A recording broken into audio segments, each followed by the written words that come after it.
राजकीय मॉडल संस्कृति वरिष्ठ माध्यमिक विद्यालय रानिया में रोल मॉडल कार्यक्रम का आयोजन किया गया।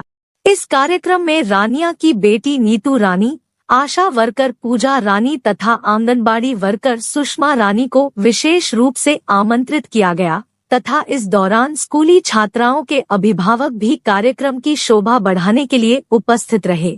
स्कूल प्रशासन की ओर से आए हुए सभी मेहमानों का भव्य स्वागत करके उनको सम्मानित भी किया गया।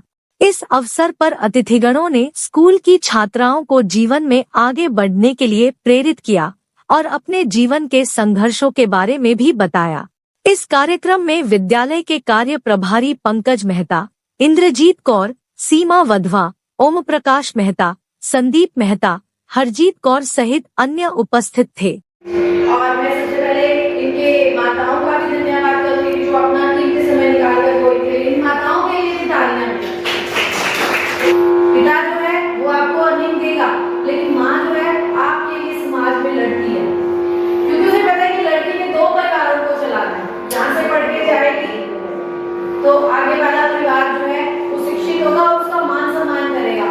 नहीं होगी ना तो वो वही चूल्हे में बैठ के घर का काम कर रही होगी, उनको इज्जत नहीं मिलेगी। लेकिन जो पढ़ लिख कर समाज में जाएगी तो उसको दुगनी इज्जत मिलती है। तो उस इज्जत के लिए, आपके भविष्य के लिए, वो आपके लिए समाज से लड़ रहे हैं। जो है वो चिकनी बेटी से लथपथ हो गई, वो मैं उसको चला रही हूँ, उधर के तो वो तो किसी भी जाती है, बीमारी हो गई। मेरा तो रोना निकल गया, कैसे पहुंचू घर। कोई भी बरसात के टाइम में निकलता नहीं है ना, तो मैं जैसे तैसे घर चली गई और मैंने कहा कि मैंने अब नहीं जाना कॉलेज। तो मेरे घर वाले सोचते हैं पता नहीं क्या प्रॉब्लम आ गई। मेरी मदर ने, जैसे ये माँ बैठी है ना, मेरी माँ भी अनपढ़ थी, लेकिन उन्होंने बहुत योगदान दिया मेरे लिए। हमारा जो समाज है ना, हमारे समाज में रिस्पेक्ट के लिए, इज्जत के लिए, अपनी जगह को प्राप्त करने के लिए हमेशा से ही महिलाओं को जूझना है।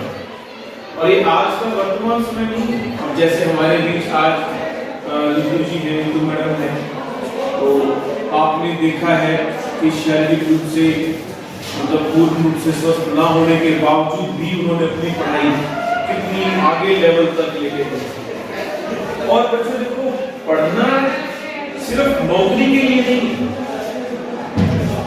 पढ़ना सिर्फ नौकरी के लिए नहीं, शिक्षा का पर्पस सिर्फ नौकरी नहीं।